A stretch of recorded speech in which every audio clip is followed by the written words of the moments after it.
ਮੁੰਡਾ ਆਪਣੇ ਨਾ ਭੱਠਿਆ ਵਾਲਾ ਹੋਇਆ ਸੀ ਮੁੰਡਿਆ ਭੱਠਿਆ ਕੰਮ ਕਰਦਾ ਉਹਨਾਂ ਦੋ ਭਰਾਵਾਂ ਨੂੰ ਨਾਲ ਲਿਖਾ ਦਿੱਤੇ ਉਹਦੇ ਡਰਾਈਵਰ ਉਹਨਾਂ ਦੋ ਭਰਾਵਾਂ ਨੂੰ ਰੱਖੇ ਦੇ ਕੇ ਗਏ ਇੱਕ ਲੋਡਰ ਦੇ ਗਏ ਇੱਕ ਵਾਲੀ ਵਾਲਾ ਦੇ ਗਏ ਨਵੇਂ ਨਵੇਂ ਰੱਖੇ ਚਾਬੀ ਉਸ ਲੈ ਜਾਣਾ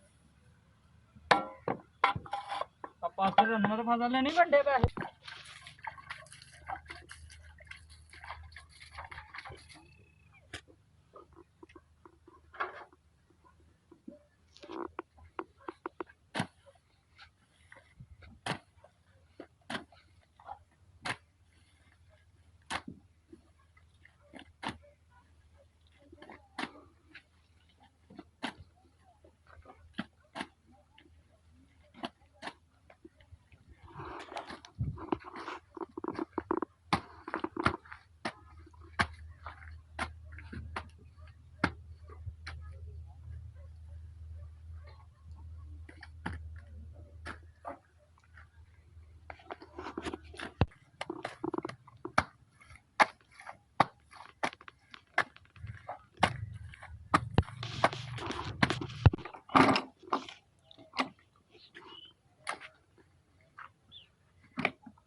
ਸਲੋ ਕਰ ਲਿਆ ਸਹੀ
ਪਿੱਛੇ ਨੂੰ